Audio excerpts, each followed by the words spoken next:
स्वागतम महाराज, शुभ स्वागतम महाराज, स्वागतम महाराज, शुभ स्वागतम महाराज, स्वागतम महाराज, शुभ स्वागतम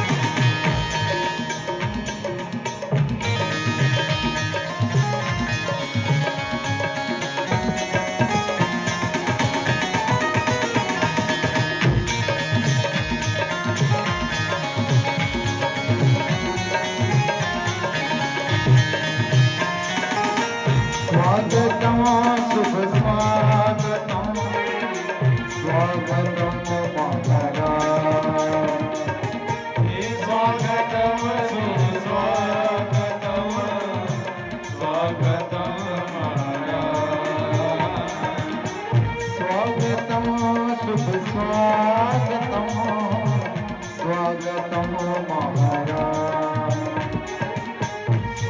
स्वागतम शुभ स्वागतम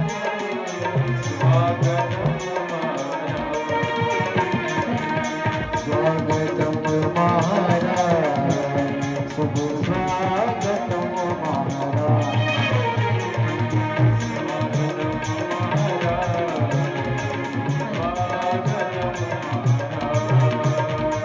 स्वागतम महाराज,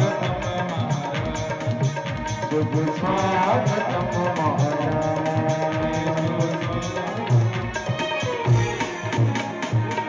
बोले महाशिव पुराण की, पूज्य व्यास जी महाराज की। हरि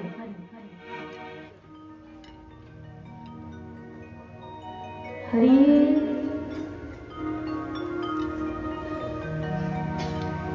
सुरुवातीला आज आपण लिंगाष्टक घेऊ, पंचाक्षर स्तोत्र घेऊ, जोपर्यंत आणखी गर्दी जमा होईल तोपर्यंत, आणि मग त्याच्यानंतर ते निर्वाण षटकमचे आपण प्रिंट्स वाटू.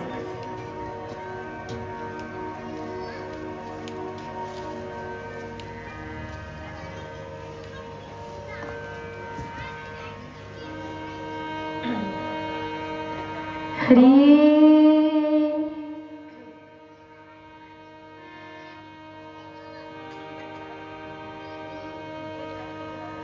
वक्रतुंड महाकाय,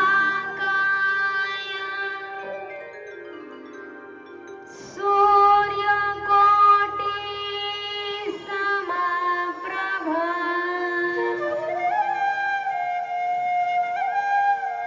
निर्विघ्नं कुरु मे देव,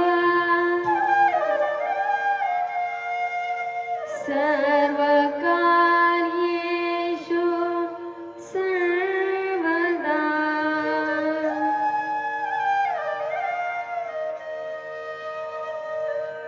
नमस्तेस्तु महामाये,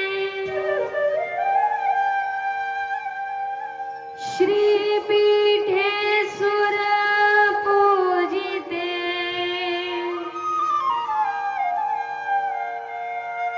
शंखचक्र गदाहस्ते, महालक्ष्मी नमोस्तुते।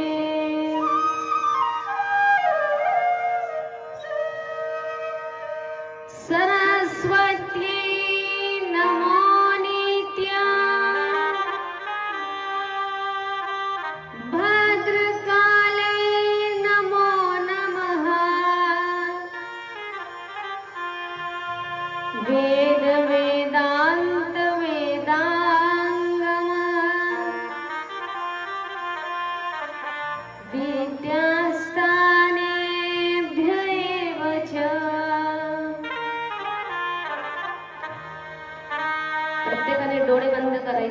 पाठीचा कणा ताठ ठेवायचा आहे. डोळे बंद. दीर्घ श्वास घ्यायचा आणि ओंकाराला सुरुवात करायची.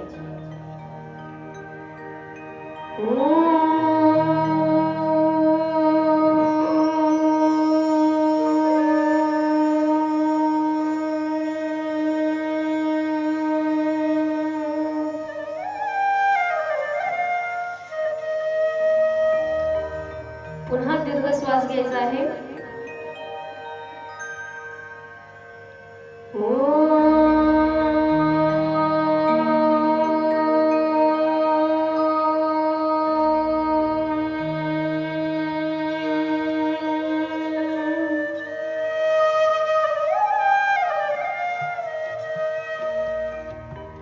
पुन्हा दीर्घ श्वास घ्यायचा आहे.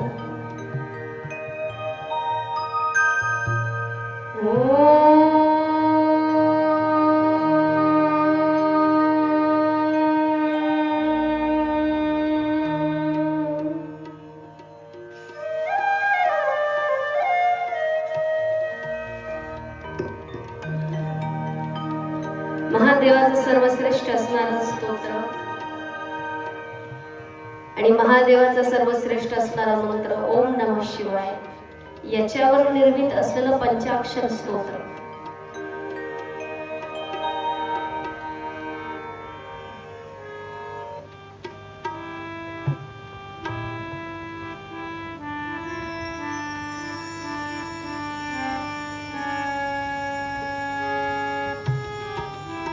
पेटीला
ज्या 12 लिंगांना आपण इथे स्थापित केलं आहे, ज्या लिंगांचं अनन्यसाधारण असं महत्व आहे, त्या लिंगांच्या वंदन हेतू अष्ट.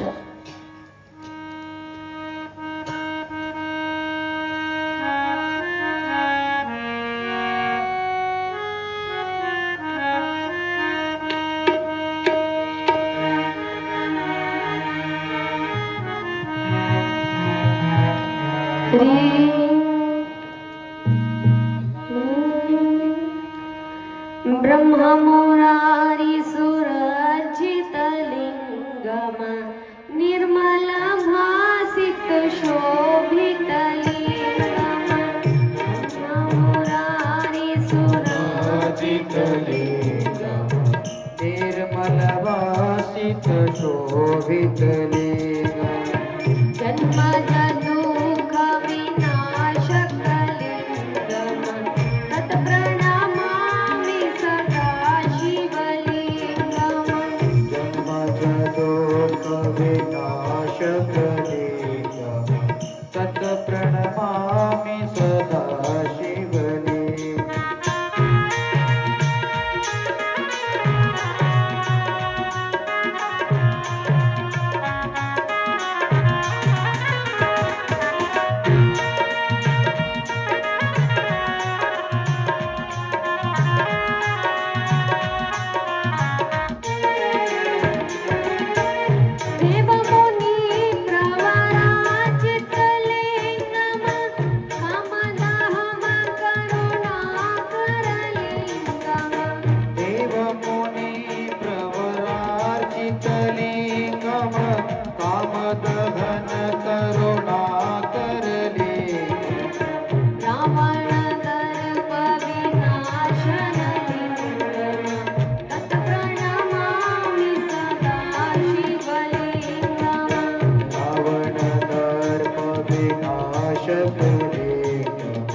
तत्प्रणमामि सदा शिवलिंगम.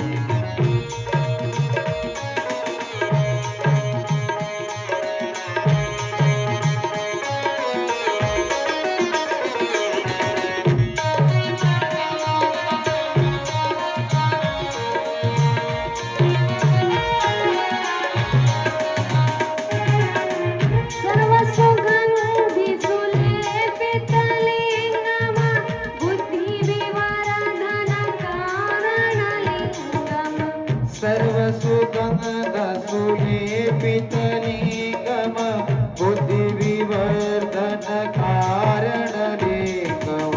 सिद्ध सुरासुर वंदितलिंगम बुद्धिविदारक कारणलिंगम.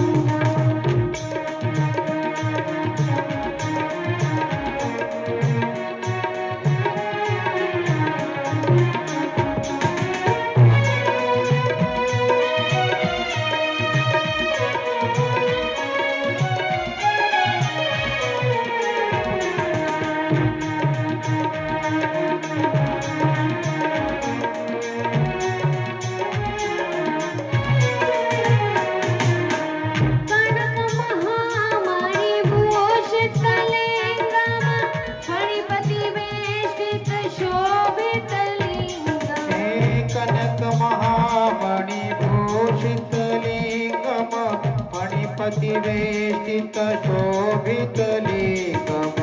दक्षसूयज्ञ विनाशनलिंगम तत्प्रणमामि सदा शिवलिंगम. दक्षसूयज्ञ विनाशनलिंगम तत्प्रणमामि सदा शिवलिंगम.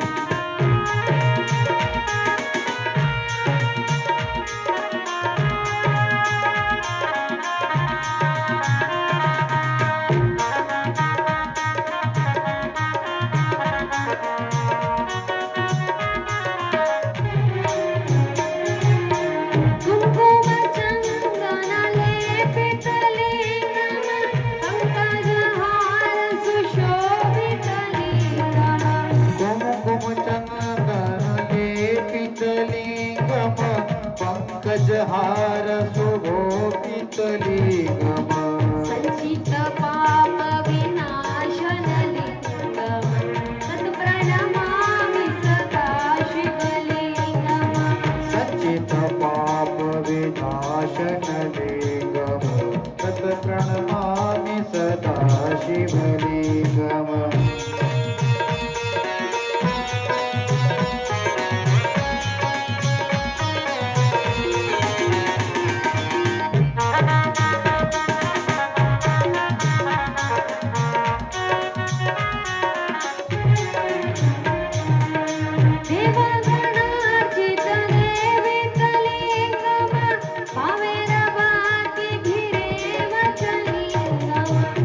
देवगणार्चित सेवित लिंगम भावे भक्ति भिरेवच लिंगम दिनकर कोटि प्रभाकर लिंगम तत्प्रणमामि सदा शिवलिंगम दिनकर कोटि प्रभाकर लिंगम तत्प्रणमामि सदा शिवलिंगम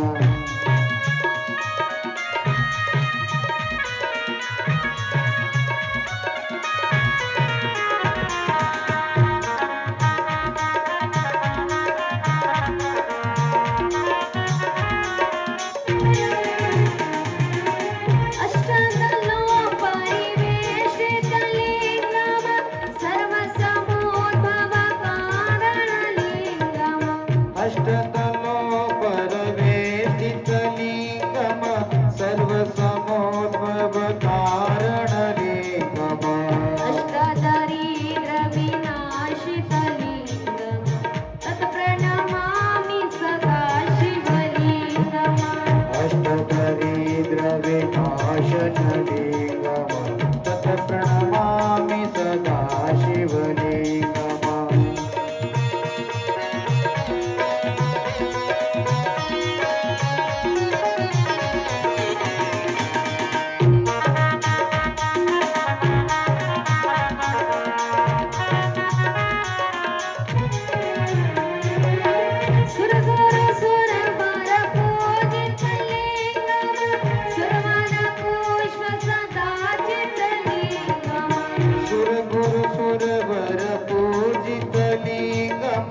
सुरवन पुष्प सदार्शित लिंगम परम परमात्मा लिंगम जय हो प्रणमामि सदा शिवलिंगम परम परमात्मक लिंगम तत् प्रणमामि सदा शिवलिंगम तत्प्रणमामि सदा शिवलिंगम तत् प्रणमामि सदा शिवलिंगम तत्प्रणमामि सदा शिवलिंगम तत् प्रणमामि सदा शिवलिंगम नमः पार्वती पतये हर हर महादेव हर हर महादेव हर हर महादेव श्री शिव महापुराण की जय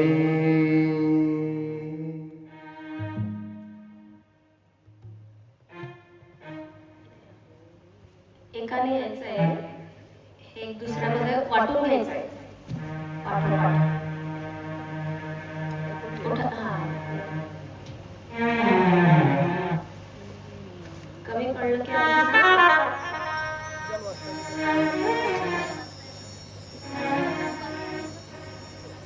ज्याला नाही वाचतात त्यानेही घेऊन जा घरात कोणी असेल त्याला वाचून सांगायला लावायचं भजन चालू असेल तोपर्यंत स्वतःमध्ये अनुशासन बांधून प्रत्येकाने ते घेऊन घ्यायचं आहे आज षटकम आपण अगोदर घेणार होते पण आज कथा आपण थोडी लवकर आटपती घेऊ आणि आरतीच्या अगोदर आपण हे निर्माण षटकम घेऊ आणि त्याचा अर्थही समजून घेऊ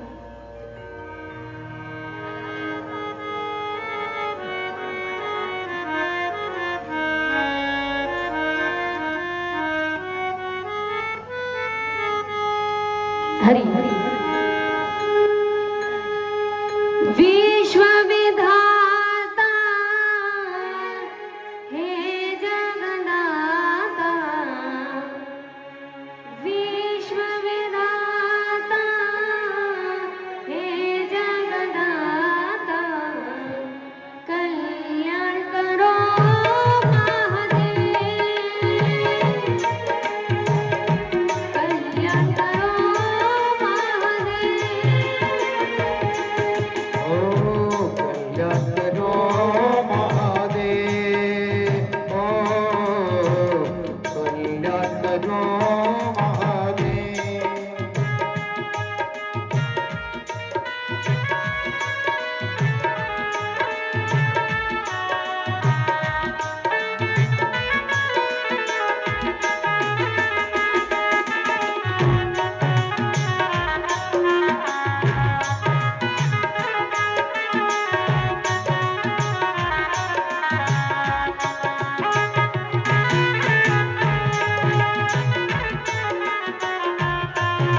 महेश्वर देव महादेव देव महेश्वर देव महादेव देव महेश्वर देव महादेव कल्याण करो महादेव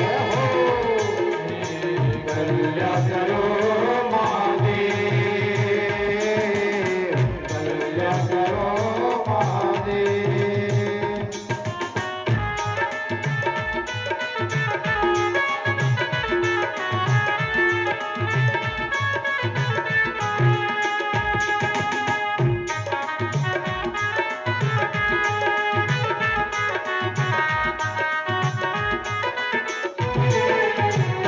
प्रत्येकाने आता हात वर करून टाळ्या वाजवून भजन करायचंय आणि व्यवस्थित सांभाळायचं. विश्वविधाता हे जगदाता विश्वविधाता हे जगदाता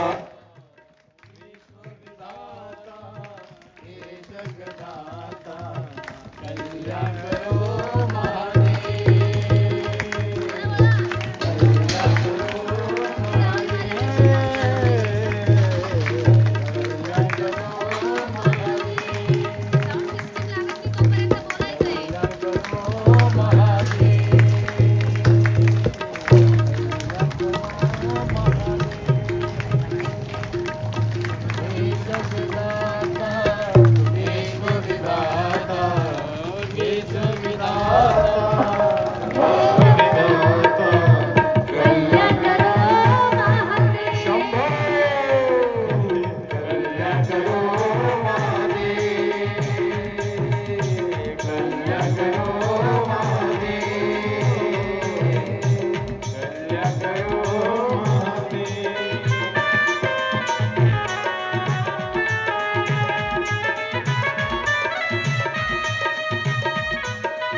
देव महेश्वर देव महादेव देव महेश्वर देव महादेव देव महेश्वर देव महादेव देव महेश्वर देव महादेव कल्याण करो कल्याण करो महादेव कल्याण करो महादेव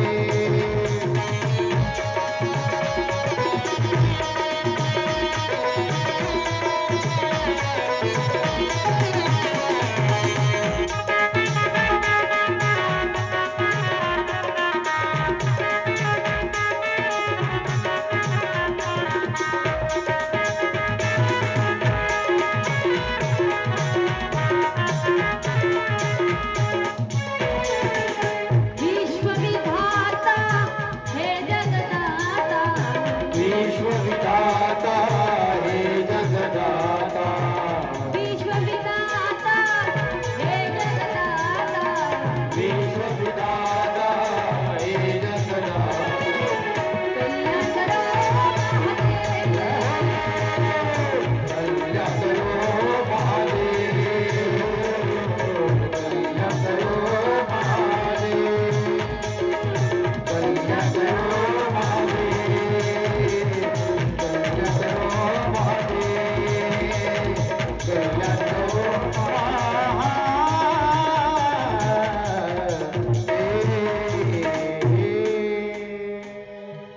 नमः पार्वती पतये हर हर महादेव महादेव श्री शिव महादेव महापुराण की की जय बजरंगबली भगवान की जय संतन की जय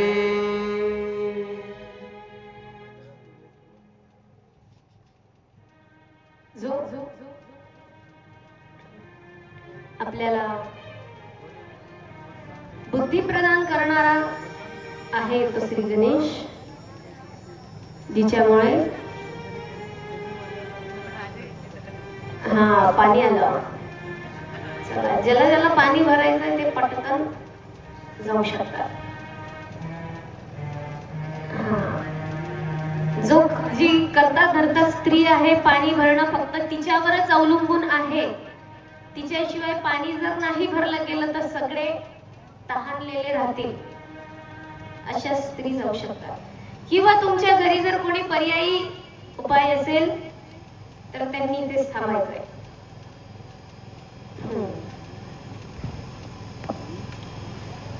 ज्या श्री सरस्वती मातेमुळे माझ्या मुखारविंदातून आपण ही कथा पान करतो आहोत, त्या श्री सरस्वती मातेला वंदन करू. त्याचबरोबर ज्या शक्तीमुळे ब्रह्मा या सृष्टीची उत्पत्ती करतात, विष्णू त्या सृष्टीचं पालन पोषण करतात, आणि ज्या शक्तीमुळेच केवळ सृष्टीचं पालन पोषणच नाही तर या सृष्टीचा संवार देखील महादेव करू शकतात, अशी असणारी शक्ती आई भवानी जगदंबिका, जिच्यामुळे काहीही करणं असंभव आहे, अशा श्री आई जगदंबिकेला, त्या शक्तीला मी प्रथमतः वंदन करते. त्याचबरोबर ज्या कथेचं आपण अमृतपान करत आहोत, ज्या कथेमुळे आपल्याला ईश्वराचं खरं स्वरूप समजेल, उमजेल, आपण ते खरं स्वरूप जाणून घेऊ. ज्या पुराणामुळे खऱ्या असलेल्या शिवाची माहिती होईल, असं असणारं सर्वश्रेष्ठ श्री शिव महापुराण, याला प्रथमतः वंदन करते. जो अजन्मा शिव आहे, जो आदी आणि अनंत आहे, ज्याला कुठेही कधीही कोणताही अंत नाही, असे शिवाला वंदन करते.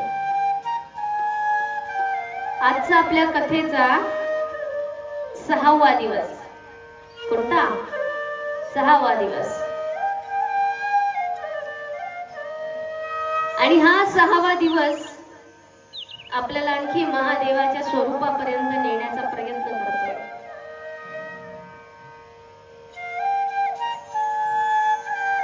कालच्या कथाभागामध्ये आपण बघितलं,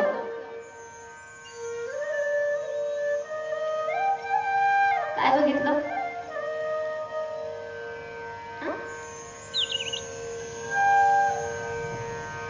आवाज नाही येते.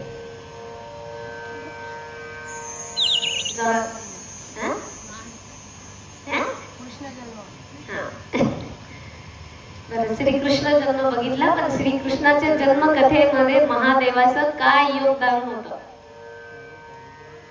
महादेवाचं काय योगदान होतं नेमकं? श्रीकृष्णाचं दर्शन घेण्यासाठी महादेव जातात,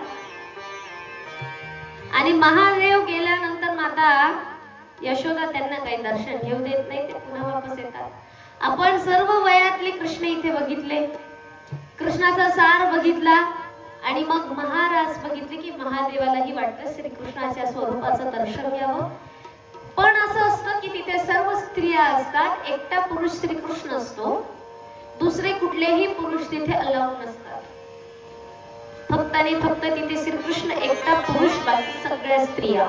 मग तिच्यात ब्रह्मांडातल्या जितक्याही जगदंबिका देव्या भवान्या ज्यांचाही अवतार झालेला होता, त्या साक्षात तिथे महाराज करण्यासाठी गेल्या होत्या. कोणत्याही साधारण स्त्रिया नव्हत्या तिथे, प्रत्येक नात्यातल्या स्त्रिया होत्या. कुणी बहीण होतं, कुणी आई होतं, कुणी पत्नी होतं, कुणी सखी होतं. अशा प्रत्येक नात्यातल्या जे नातं, जे व्यक्ती त्या कृष्णाला लावण्याची इच्छा ठेवतात, ते प्रत्येक व्यक्ती त्या महाराज मध्ये गेलं होतं. मग या महाराजला महत्व श्री महादेव का देतात? या सृष्टीचं निर्माण करणाऱ्या शिवाने, या सृष्टीची निर्मिती करणाऱ्या महादेवाने या महाराजला एवढं महत्व का द्यावं? आपण त्याचा तात्विक अर्थ जाणून घेऊया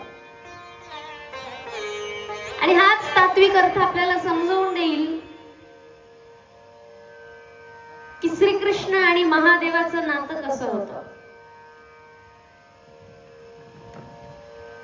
जगात अनेक धर्मांची निर्मिती झाली. जगात अनेकांनी धर्म तयार केले. बरं, धर्मांच्याही पूर्वी सभ्यता असायच्या इतिहासामध्ये. महिलांना हे माहित नाही. जो इतिहासाचा अभ्यास करणारा विद्यार्थी असेल त्याच्यापर्यंत ते कदाचित पोहोचलं असेल, त्याला माहित असेल. पण इथे तशातलं कोणीच नाही. सोप्या सरळ भाषेत जाणून घ्यायचं आहे, लक्षपूर्वक ऐकायचं. हे 2 दिवस आपले सर्वात जास्त तात्विक अर्थाने जातील. समजण्याचा प्रयत्न करायचा आहे. तो म्हणाला आम्हाला काही UPSC ची एक्झाम द्यायला नाही जायचंय, पण हा इतिहास जाणल्याने माणसाची अज्ञानता दूर होते आणि ज्याची अज्ञानता दूर झाली त्याला आध्यात्मिक दृष्टीने वृद्धी मिळते. अगोदरच्या काळामध्ये पहिले मनुष्य सुद्धा प्राण्यांसारखा राहायचा. त्याच्या अंगावर कुठल्याही प्रकारचे वस्त्र नव्हते. प्रत्येक व्यक्ती नग्न जन्माला यायचा आणि नग्नच राहायचा. आज सुद्धा आफ्रिकाच्या अनेक भागांमध्ये जिथे आदिवासी लोक राहतात, आफ्रिका, साऊथ आफ्रिका, तिथे हीच परंपरा आहे. कमीत कमी कपडा शरीरावरती धारण करायचे. मान्यता अशी होती, या पृथ्वीने आपल्याला जन्म दिला आहे, ही हवाच आपलं वस्त्र आहे. निवाऱ्याची आवश्यकता नाही, हे आभाळ आमचा निवारा आहे.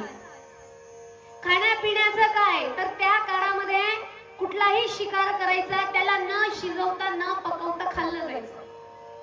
मग कुणीही असू द्या, ही सभ्यता होती, हा इतिहास होता. कारण त्यावेळेला सोसायटी, समाज रचना झालेली नव्हती.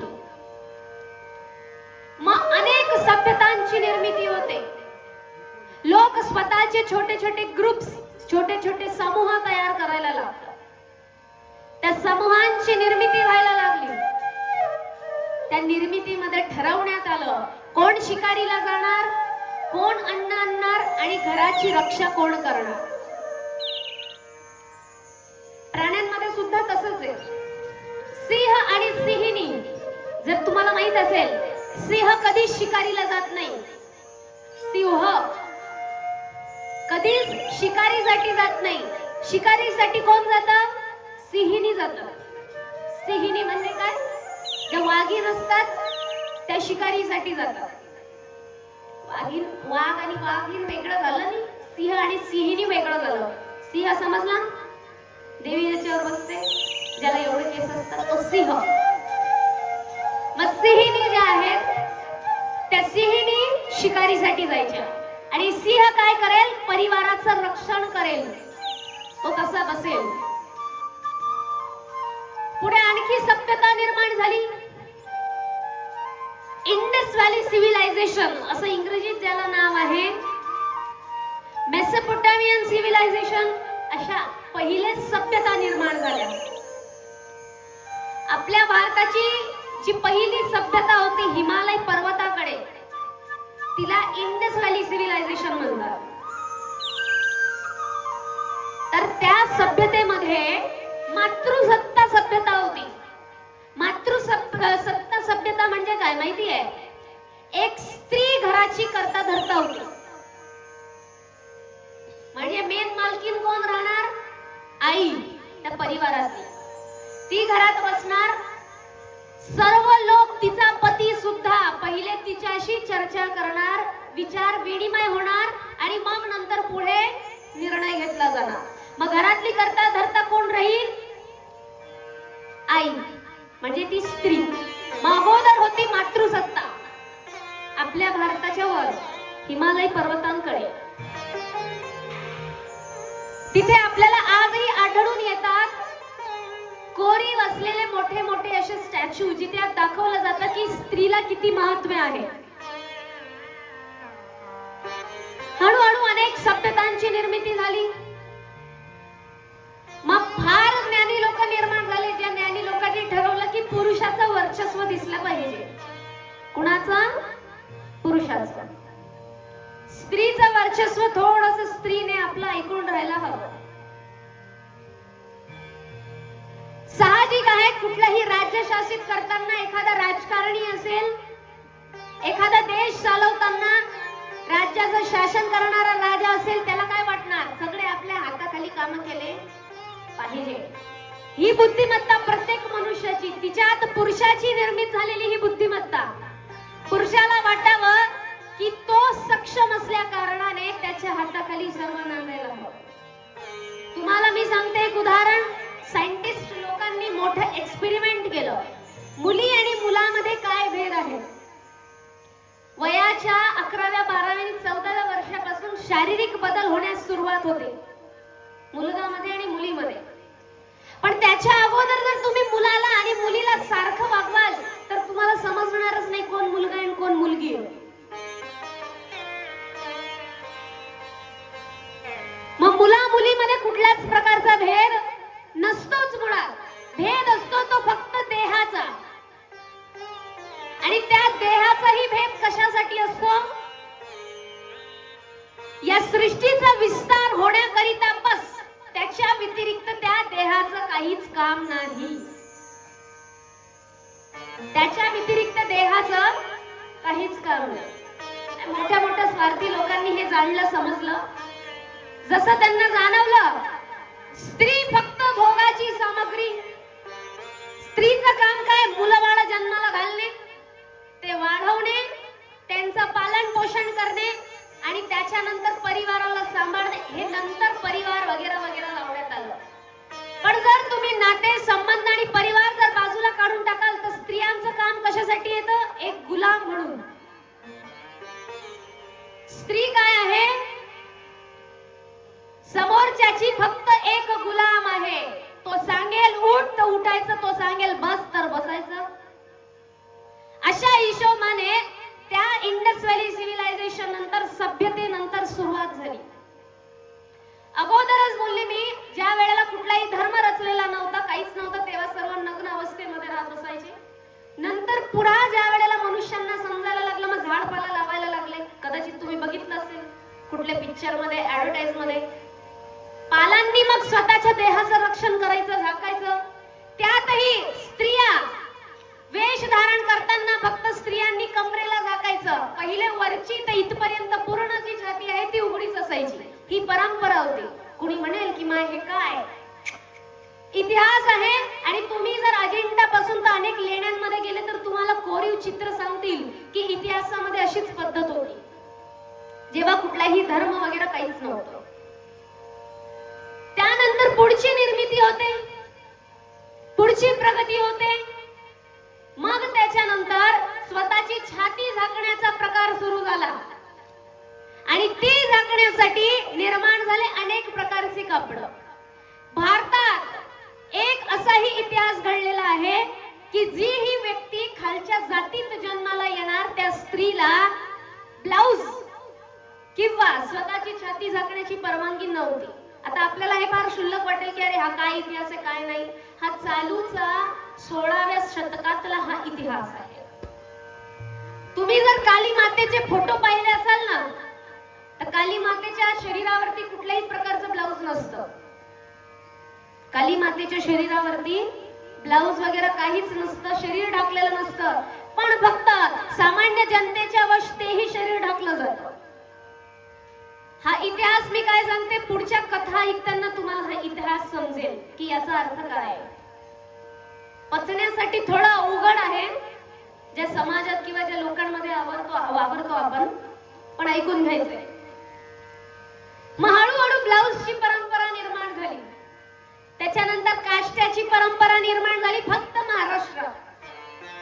साऊथ इंडियाचे लोक वेगळे, दुसरीकडचे लोक वेगळे, दुसरीकडचे लोक वेगळे. निर्माण झाले धर्म. प्रत्येकाने स्वतःच्या धर्माची निर्मिती केली स्वतःच्या स्वार्थासाठी. धर्माची निर्मिती करणारा ईश्वर ठरला का, मनुष्य ठरला. या धर्मांची निर्मिती होते आणि मग धर्मामध्ये भांडणांची सुरुवात होते. ज्या कालखंडापासून मुघलांनी, निजामांनी आक्रमणाची सुरुवात केली, त्या वेळेला परपुरुष काहीही न विचार करता नजर टाकायला लागले. त्या दिवसापासून सुरुवात झाली घुंगट, चेहरा झाकायचा. आपण जर इतर धर्मियांना पाहिले तर ते स्वतःच्या स्त्रियांना पूर्णच झाकतात. आज सुद्धा स्वतःच्या स्त्रियांना पूर्ण झाकण्याची परंपरा आहे. मग या अनेक पद्धतीच्या परंपरा निर्माण झाल्या. आताच्या कालखंडामध्ये आणखी सामान्य लोक एवढे बसाटले गेले की त्यांनी स्त्रियांना स्वतःच्या बंधनात ठेवण्यासाठी अनेक कार्यांची निर्मिती केली. सर्वात पहिली प्रथा निर्माण केली सती प्रथा. कोणती प्रथा? सती प्रथा. माहिती आहे प्रत्येकाला? पतीच्या मागे सती. शिवाजी महाराजांच्याही अगोदरच्या कालखंडातली गोष्ट आहे. संत मंडळींच्या नंतर जसा वारकरी संप्रदायाला सुरुवात झाला त्यावेळेला ही प्रथा नव्हती. जसा वारकरी संप्रदायाला थोडा लोभ होत गेला, वारकऱ्यांना दाबण्याचा प्रयत्न करण्यात आला बाकी इतर परप्रांतीयांनी आणि अनेक धर्मांना सुरुवात केलं, तेव्हापासून निर्माण झाली सती प्रथा. सती प्रथालाच जोडून दुसरी प्रथा निर्माण झाली, केश व्यापन प्रथा. कुठली? केश व्यापन प्रथा. काय आहे केश व्यापन प्रथा? बघा, जोपर्यंत स्वतंत्रता मिळाली नव्हती, बाबासाहेबांनी संविधान निर्माण केलेलं नव्हतं, तोपर्यंत या सर्व प्रथा चालू होत्या. पती मेला की त्या स्त्रीचं मुंडन केलं जायचं. त्या स्त्रीचं मुंडन केलं जायचं. लक्ष इथे असू द्या, इथे असू द्या. त्याला म्हटलं गेलं केश व्यापन प्रथा. तिसरी प्रथा निर्माण झाली. ज्याही मुलीशी कुणीही लग्न करत नसेल, तिच्यामध्ये थोडासा काही जरी फॉल्ट असला तर तिला देवदासी म्हणून मंदिरांना देऊन टाकायचं. तिसरी प्रथा कोणती? देवदासी प्रथा. सर्वात जास्त ही दक्षिण भारताकडे राहिली आहे. महाराष्ट्रावरतीचा कमीत कमी प्रभाव फक्त वारकरी संतांमुळे झालाय. महाराष्ट्रात ही प्रथा का नाही झाली? फक्त वारकरी संतांमुळे ही प्रथा नाही झाली. बाकी दक्षिण भारताकडे ही सर्वात जास्त प्रथा चालली आहे. तिन्ही प्रथांचे अर्थ जाणून घेऊया आपण. एक स्त्री म्हणून या तिन्ही प्रथा आपल्याला माहित असणं आवश्यक आहे. सती प्रथा. पती मेला की तिने सती जावं. याच्यामध्ये कुठल्याच पुराणामध्ये सती प्रथेचा उल्लेख आलेला नाही, कुठल्या शास्त्रांमध्ये सती प्रथेचा उल्लेख आलेला नाही. फक्त एखाद्या कोणत्या तरी समाजाने उठावं आणि लोकांना वाटावं की पती मेल्यानंतर आमची स्त्री दुसरीकडे कुठेही नको जायला, म्हणून पटकन ही आमच्या सोबतच मेली पाहिजे. मी मेला तर मेला, पण तुला घेऊन मरीन, तुला जगू नाही देणार. ही त्या काळातली गोष्ट होती, म्हणून निर्माण झाली सती प्रथा. ती गोष्ट वेगळी. काही पत्नी अशाही असतात, पती मरता बरोबर तिचं पूर्ण जीवन अस्तव्यस्त होऊन जातं. जर ती स्वतःहून जात असेल आणि म्हणत असेल की माझ्या पतीशिवाय आता माझं काहीच उरलं नाही, तर गोष्ट वेगळी. पण मला सांगा, कोणती स्त्री जर मेली तर तिचा पती येईल का तिच्या मागे मारायला? तो म्हणेन तू मर, मी दुसरी आणतो,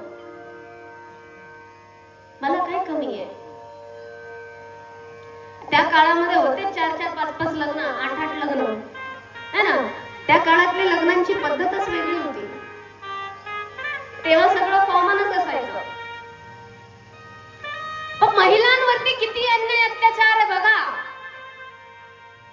अक्षरशः स्वतंत्रतेच्या अगोदर 1896 ची ही घटना आहे. राजाराम मोहन राय यांनी रोखलेली. एक स्त्रीला पती गेल्यानंतर दहनासाठी बसवत होते, आणि तिला सर्व ब्राह्मण मंडळी मिळून मादक पदार्थ पाजायचे. का? तर ते पिल्याने तिला उमजणार नाही की ती जळते का नाही जळत. त्या स्त्रीला तिचा पतीच्या चितेवरती बसवलं, तिला उभं जाळलं, पण तिला भान आला, अशी उभीच्या उभी ती गेली. पूर्ण स्त्री ती स्वतःच्या शरीराने जळते, तिच्या अंगाचा दाव त्यांनी धावत धावत धावत धावत पूर्ण गावभर हिंडते, तरी लोक तिला हात नाही लावत, ते पाणी नाही टाकते. उलट ती जळायला पाहिजे म्हणून आणखी रॉकेल ओततात. आणि काय म्हणता, माय पुण्य लाभीन ना नवऱ्याच्या मागे मरशील तर.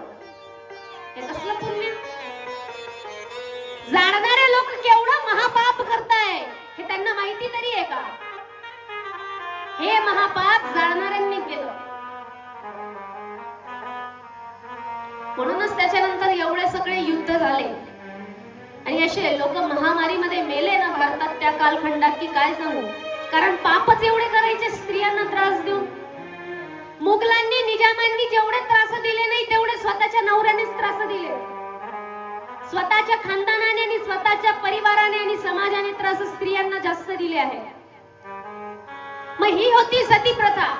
आज जर ही सती प्रथा असती, कुणामध्ये हिम्मत आहे पती गेल्यानंतर मरण्याची? हात वर करा. आहे नाही? कारण माहितीये, हा देह तुमचा नाहीच आहे. हा देह तुम्हाला कुणी दिला आहे? त्या ईश्वराने दिला आहे. म्हणून भारतीय संविधानामध्ये आत्महत्या करण्याला सुद्धा शिक्षा आहे. कोणता व्यक्ती जर आत्महत्येचा प्रयत्न करत असेल तर कायदा त्याला पहिले तुरुंगात टाकेल. तू मरतो कसा? तुला मरण्याचा सुद्धा अधिकार नाही. आत्महत्या करणं महापाप आहे. तसंच गरुड पुराणात सुद्धा वर्णन आहे, जो आत्महत्या करून मरतो त्याला दुप्पटचे नरक यातना भोगाव्या लागतात. कारण तुमच्या देहावर तुमचा अधिकारच नाही. पहिली गोष्ट, हा देह तुमच्या आई वडिलांनी दिला आहे. दुसरी गोष्ट, त्या ईश्वराने निर्माण केलेला हा देह आहे. अशी होती सती प्रथा. दुसरी प्रथा ऐका आता, केश व्यापन प्रथा. केश व्यापन सोबत अनेक प्रथा जोडण्यात आल्या. बाईचा पती वारला की हिने काय करावं? हिचं टकलं करून टाकावं. कानात घालायचं नाही, नाकात घालायचं नाही, कुंकू लावायचं नाही, सिंदूर लावायचं नाही, मंगळसूत्र घालायचं नाही, कुठल्याच प्रकारचा शृंगारीने करायचं नाही. ज्याने ही सर्वात जास्त कुरूप दिसेल तेवढं कुरूप तिला दाखवण्यात यावं. आता असं शिवपुराणात तर काही म्हटलं नाही. मी सगळ्या कथा वाचून बसलीये, कुठल्याच कथेमध्ये वर्णन आलं नाही. हे सांगितलं ठराविक लोकांनी जे बायांच्या जीवनावरती जळतात, ज्यांना वाटतं की बाई फक्त नौकरानी म्हणूनच राहिली पाहिजे, या लोकांनी हे निर्माण केलं. यांचं म्हणणं असं, आम्ही मेले तर मेले, पण तुम्ही खराब दिसा, तुमचं तोंड काळं दिसलं पाहिजे. का बरं बाबा, तुझं जीवन आहे का माझं जीवन आहे? प्रश्न होतो ना निर्माण. केश व्यापन ही प्रथा सुरू झाली. आता आपण जास्तीत जास्त लोक शूद्र जातीतले. तुम्ही म्हणाल नाही साहेब, आपल्याला शूद्र कसं काय म्हणतात? 96 कोणी मराठा सोडले तर बाकी कुणबी न गिनबी आपण सगळे शूद्र आहे. ते क्षत्रिय मराठा वेगळे. त्याच्यानंतर आणखी जर इथे 12 बलुतेदार मधून जर अनेक जाती जमाती असतील, ओबीसी मधल्या ज्यांच्याकडे सर्टिफिकेट असतील, आपण सगळे लोक शूद्र आहे. कोणीच वरच्या जातचं नाहीये. एकच आहे वरच्या जातची, ब्राह्मण. तरी त्या ब्राह्मणांमध्येही ब्राह्मण स्त्रियांवरती कशा पद्धतीचा अत्याचार व्हायचा.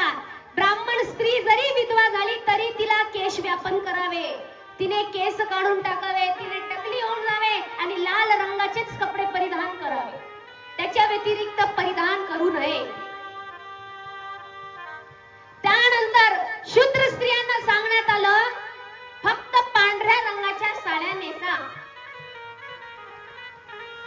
कपाळाला कुंकू नाही, काही नाही, काहीच नाही,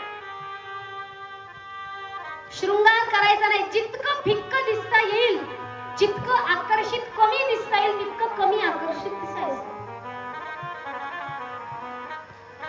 ही झाली दुसरी प्रथा सुरू. माझ्या आईला म्हटली मी, माझे वडील तर या सगळ्या गोष्टींना मानायचेच नाही. वकील होते, वरतून त्यांच्या मनाने जगणं त्यांना यायचं. वय त्यांचं 80 होतं. मी बोललीच तुम्हाला अगोदर, टोपी घालूनच कोर्टात जायचे, टीका लावायचे. या सगळ्या प्रथा हे न ते जरी ऐरणपट्टीतले तरी ते म्हणायचे, हे कोण आले मला सांगणार आहे? आम्ही जीवन जगू तर आमच्या नुसार जगू. आईला सांगितलं, वडील वारल्यानंतर सुद्धा टिकली लावायची, कुंकू लावायचं, सगळं लावायचं. कारण वडिलांची निशाणी मी आहे ना. आणि त्याच्यानंतर सुद्धा बहिणीला सुद्धा हेच सांगू, तुमचं जीवन आहे, तुम्ही जगावं. त्या व्यक्तीच्या आठवणीमध्ये तुम्ही त्याचे मुलं बाळ सगळे वाढवत आहात, तुम्ही ते कर्तव्याचं पालन करत आहात. पण तुमच्या स्वतःच्या जीवनाला उद्ध्वस्त करून टाकणं तुम्ही सर्वात मोठं पाप करताय. तुमचं जीवन सुद्धा परमेश्वराचं जीवन आहे, म्हणून ते जीवन उत्तमरित्या जगणं हे तुमच्या हातात आहे. ही होती दुसरी प्रथा. आता सुद्धा मी काय सांगते, माझ्या कथा ज्या वेळेला 2016 आणि 17 मध्ये व्हायच्या, त्यावेळेला जर एखादी विधवा बाई आरती करायला आली तर दुसरी बाई यायची, म्हणायची माय तिला कशाला आरती करायला लावती, विधवा आहे. हे खेडोपाडी खूप चालतं. ही झाली केश व्यापन प्रथा.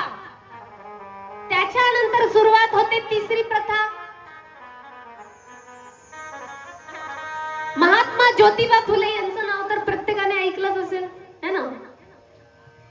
महात्मा ज्योतिबा फुले, त्याच कालखंडामध्ये व्हायचं काय, ज्या मुलींचे केस गोंधळले जायचे, ज्या मुलींची कोणी विवाह नाही करायचा, त्यांना देवाला दिलं म्हणून देवदासी म्हटलं जायचं. कुणाला दिलं जायचं, मंदिरांना दिलं जायचं. मंदिरांना दिल्यानंतर मात्र एखादी विधवा असेल तिला सुद्धा मंदिराला दान केलं जायचं आणि म्हणायचं चल तू मंदिराची सेवा कर. पण काहीशे वाईट प्रवृत्तीचे स्त्रियांवर नजर टाकणारे लोक असायचे. मग कुणी असू शकतो, तो पुजारी गण असो, पुजारी सुद्धा त्या स्त्रियांवर नजर टाकायचे. त्या गर्भवती राहायच्या आणि लोक काय म्हणायचे, हिचंच पाऊल चुकलं असेल, तिला कलंकित ठरवायचे. तिचं जी ती गर्भवती झालेली आहे ते बाळ घ्यायचे आणि नदीमध्ये फेकून द्यायचे, नदीमध्ये फेकून द्यायची. ही आतापर्यंतची 1947-48 पर्यंत ही सुरू झालेली परंपरा होती.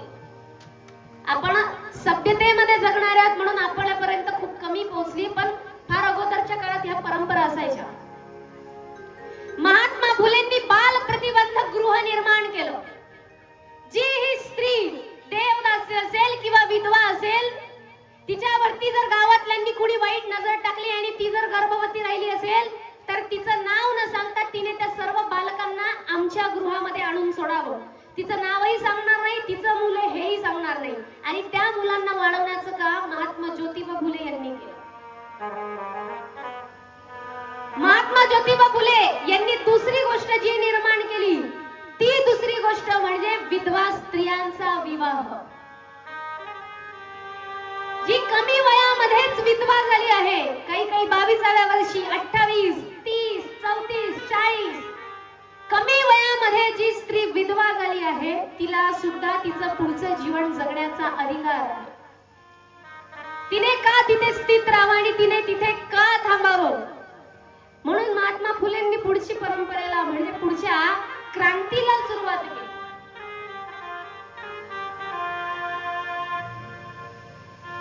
अशा या दुर्गत असलेल्या परंपरा निर्माण झाल्या. मग नंतर ती गोष्ट वेगळी आहे परिवाराची, की कर्ता पुरुष कामाला जातो, स्त्रिया घर सांभाळतात. यातही खूप श्रेष्ठत्वता आहे. स्वतःच्या मुलं बाळांना सांभाळणं ही सोपी गोष्ट नाही. एखादी स्त्री घरी थांबते सकाळपासून संध्याकाळपर्यंत, राबराब राबते आणि रात्री तिचा नवरा आला की तिला बोलतो, काय करते काय तू घरी, काय कामधंदे करते, मी बाहेरून आलाय, इथून आलाय, तिथून आलाय, अशी परिस्थिती निर्माण होते. पण घरी असलेल्या स्त्रीलाच समजतं की ती सकाळपासून संध्याकाळपर्यंत इकडे भांडण पडलं की उचला, ते पडलं की उचला, हे करा ते करा, असं करा तसं करा, हे अनेक प्रकारचे कार्य असतात. म्हणून हे नातं दोघांना सांभाळून घेऊन पुढे चालतं.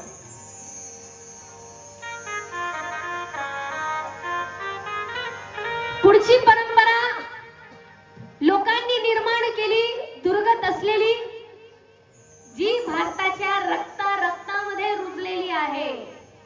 भारताचा राष्ट्रीय खेळ हॉकी म्हणून नाही ओळखला जात. भारताचा राष्ट्रीय खेळ आडनावावरून जात ओळखणे हा आपला राष्ट्रीय खेळ आहे. तुम्ही कोणत्या जातीचे, तुमचा समाज कोणता, अच्छा ते हलके आमच्यापेक्षा, मग ते हलके ना, मग ते फुलके ना, आम्ही वरचे, मग ते खालचे,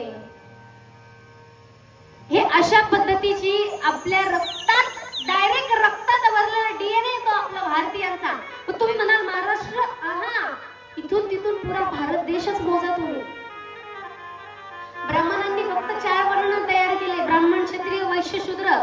बाकीच्या जाती आपण निर्माण केल्या. जातींची निर्मिती कशी झाली? जो जे काम करेल त्याची ती जात बनून गेली. जो जे काम करेल त्याची ती जात म्हणून गेली. फार मोठा तत्वज्ञानी माणूस आहे इंटरनॅशनल, भारताच्या बाहेरचा. तो म्हणतो 9 महिने 9 दिवस आईच्या पोटात राहावं आणि जन्माला येत्याबरोबर समाजातले लोक आपलं नाव ठरवतील, समाजातले लोक आपली जात ठरवतील, समाजातले लोक आपला धर्म ठरवतील आणि त्याच्यानुसार आपण आपलं जीवन व्यतीत करावं. जी जात आपण निवडलेली नाही, जे आपलं नाहीच, आपण त्याला डिफेंड करायमध्ये आणि त्याच्या गर्वामध्ये स्वतःचं जीवन जगतो. पोटात असताना कोणत्या बाळाला माहितीये की तो या जातीचा आहे का त्या जातीचा? माहितीये? अरे पोटात जाऊ द्या, तो 6 महिन्याचा, 1 वर्षाचा, नवे 5 वर्षाचा झाला तरी त्याला त्याची जात धर्म समजत. जाणीव करून देणारे कोण आहे? आपण. तू या जातीचा आहे, या जातीशी कमी संबंध ठेव, या जातीशी कमी बोल. हे लोक इतके वाईट असतात, ते लोक इतके खराब असतात, ते असे. त्यांनी ठरवलं का त्यांनी त्या जातीत जन्माला यावं? आपण ठरवलं का आपण उच्च जातीत जन्माला यावं? आपण काहीच ठरवत नाही. मग जी गोष्ट आपण ठरवत नाही तिच्यावरती अभिमान करण्यामध्ये अर्थ आहे का? नाही. तिच्यात अभिमान करण्यात अर्थच नाही. तो ईश्वर आपली जात ठरवतोय का? अरे त्याला घेणं देणंच नाही. कोणता शिव सांगतोय की मी अमक्या जातीचा होईल ना, ढमक्या जातीचा होईल ना, टमक्या जातीचा होईल? एक मारवाड्यांमध्ये एक समाज आहे, मला असं वाटतं माहेश्वरी असा समाज आहे. आता मला असं वाटलं माहेश्वरी म्हणजे काय? तुम्ही माझ्या मैत्रिणीला विचारलं माहेश्वरी म्हणजे काय? बोले हम महादेव जी के वंशज है इसलिए हमको माहेश्वरी कहते हैं. म्हटलं आम्ही कोण आहे? तुम्ही महेश्वराचे वंशज म्हणून तुम्ही माहेश्वरी. इथे ब्रह्मदेव सांगतायत माझे सगळे लेकरं आहेत, सगळ्या जाती, सगळे जाती तर आपण नंतर निर्माण केल्या, पण हे लोक माहेश्वरी आहेत म्हणून हे महादेवाचे वंशज आहेत. मग आम्ही कोण? यानेच समजतं. आणि तुम्ही जर त्यांच्या बरोबरीत कथा ऐकायला गेले ना, तुम्हाला लगेच भेदभाव जाणवेल. तुम्हाला लगेच भेदभाव जाणवेल. एखाद्या मराठी माणसातला ना हिंदी माणसातला, मराठी माणसातला ना मारवाडी माणसातला. जिथे भेद आहे तिथे भक्ती नाही. जिथे भेद आहे तिथे भक्ती राहतच नाही. जिथे कुठल्याही प्रकारचा भेद नाही, जो तुम्हाला जाणीवच करून देणार नाही तुमची भाषा कोणती, तुमची जात कोणती, तुमचा धर्म कोणता, तुमचं लिंग कोणतं, तिथे म्हणावं की मी खऱ्या भक्तिवान व्यक्तीशी भेटलो. तिथे म्हणावं की मी खऱ्या भक्तिवान व्यक्तीशी भेटलो. मग जी जात आपली नाही, आपण त्या जातीचा अभिमान करत करत एवढे गुन्हे करून टाकतो, एवढे गुन्हे करून टाकतो की मी काय जाऊ. चालता बोलता महाराष्ट्रीयन मराठी माणसाचे सर्वात जास्त गुन्हे जात या शब्दावरूनच घडतात. तो त्या जातचा आहे, त्या जातच्या लोकांची जास्त बोलायचं नाही. हा या जातचा आहे, आम्ही या जातचे. आजच्या कथेच्या शेवटी आपण ऐकणार आहोत निर्वाण षटकम. काय म्हणतात महादेव? नमे जाती भेदम. महादेवाने जात निर्माण केली नाही, रामाने जात निर्माण केली नाही, कृष्णाने जात निर्माण केली नाही, ब्रह्माने तर मुळीच जात निर्माण केली नाही. कुठला तरी एक पुरुष ज्याला सर्व समाजांना स्वतःच्या हाताखाली ठेवायचं होतं, त्या व्यक्तीने ही जात निर्माण केली. तू क्षत्रिय आहेस, तुने लढाईच करावी, तुला मडकेच घडवायचे म्हणून तुझी जात, तू कुंभारच राहशील, मडकेच घडवशील. तू या जातीचा आहेस म्हणून तू लोहारच राहशील, तू त्या जातीचा आहेस, तूच शेती करशील, तूच कुणबी राहशील. असे 12 बलुतीदार लोकांना त्यांच्या कामानुसार जात दिली. वास्तविकता आज काय? आज कोणीही कोणतंही काम करतं, पण त्या भक्तीचा आहे असं ओळखला जातो का? नाहीच ओळखला जाणार, कारण ते नाहीच आहे. ईश्वराला जाणून घ्यायचं असेल तर सर्वात पहिले जात हा भारतीय व्यक्तीने विसरण्यासारखी गोष्ट आहे. जात हा शब्द विसरला पाहिजे. दुसरी गोष्ट, ईश्वराला जाणून घ्यायचं असेल तर स्त्री कोण आणि पुरुष कोण हा भेद विसरावा. काय? स्त्री कोण आणि पुरुष कोण हा भेद विसरावा. स्त्री पुरुष हा भेद का विसरावा? दक्षिणेमध्ये एका महान संत होऊन गेल्या, काहीतरी अम्मा म्हणतात त्यांना, नाव लक्षात नाही येत, पण महान संत होत्या, महादेवाच्याच भक्त होत्या. लोक म्हणायचे ही स्त्री आहे, हिला मंदिरात प्रवेश कसा दिला, ही काय भक्ती करणार, कशी करणार, हिला परवानगी देऊ नये. एक वेळेस तिला त्या मंदिरातून हकललं आणि शिक्षा दिली की हिचे सर्व वस्त्र काढून टाका. कुणाचे? त्या स्त्रीचे सर्व वस्त्र काढून टाकण्याची शिक्षा दिली. शरीरावरती एकही कपडा उरलेला नाही, पण त्या स्त्रीला फरकच पडला नाही. तुम्हाला ते नाव सर्च करून उद्या सांगते. मला लक्षात द्या, तुम्ही मला ते नाव सांगा की माईसाठी तुम्ही सांगणार होते. तुमच्यामध्ये ती तत्परता असणं गरजेचं आहे. पण त्या देवीचे, त्या स्त्रीचे लांब लांब केस होते. 2 जटा पुढे घेतल्यात का? स्वतःचं शरीर का झाकावं लागलं? तिला फरकच नाही पडत. पण मग समाज, तर ते त्यांचे फोटो दाखवताना असं दाखवले की त्यांचे केस त्यांच्या समोर आहे. महादेवाच्या निस्सीम असलेला भक्त महादेवाला नग्न समर्पित झाल्या. संत जनाबाई म्हणतात, डोईचा पदर आला खांद्यावरी, भरल्या बाजारा जाईन मी. काय याचा अर्थ?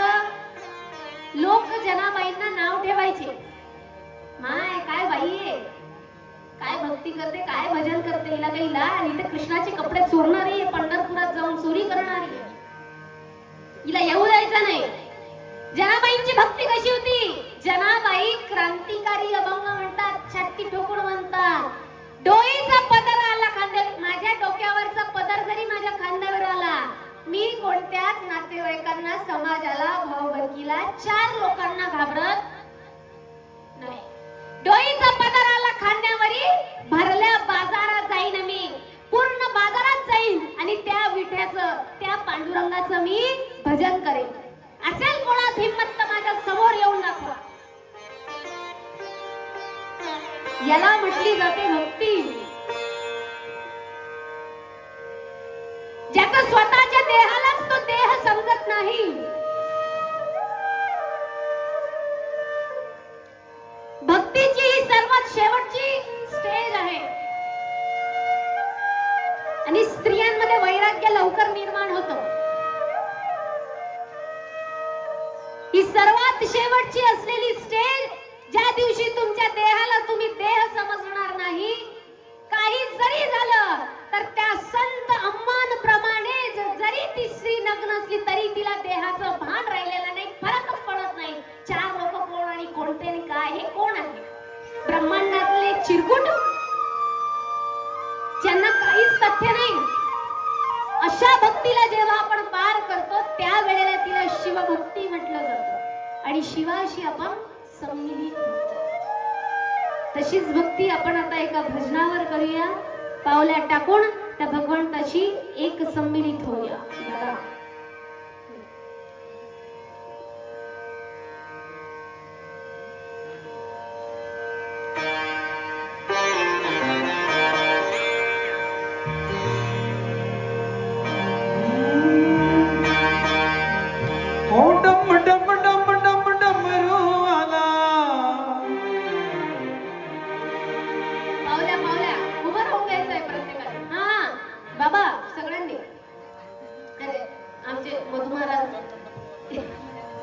प्रत्येकाने उभं राहायचंय नाना.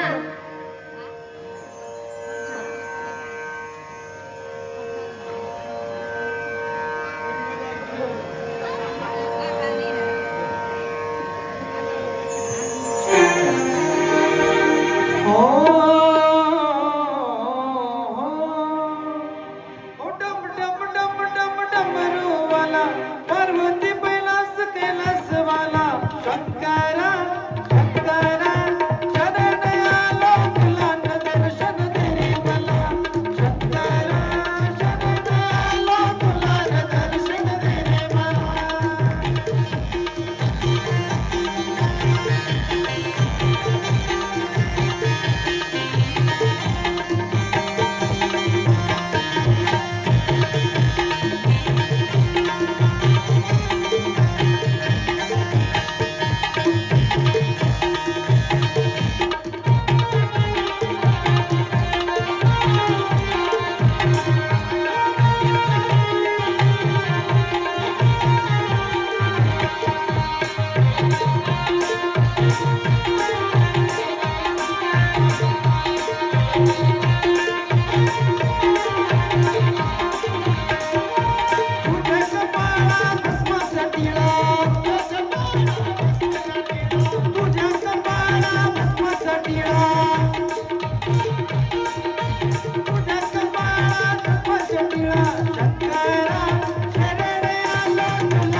तुझ्या हातामध्ये त्रिशूळ भाला तुझ्या हातामध्ये त्रिशूळ भाला तुझ्या हातामध्ये त्रिशूळ भाला तुझ्या हातामध्ये त्रिशूळ भाला शंकरा शरण आलो तुला न दर्शन दे रे मला शंकरा शरण आलो तुला न दर्शन दे रे मला ओ शंकरा शरण आलो तुला न दर्शन दे रे मला शंकरा शरण आलो तुला न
तर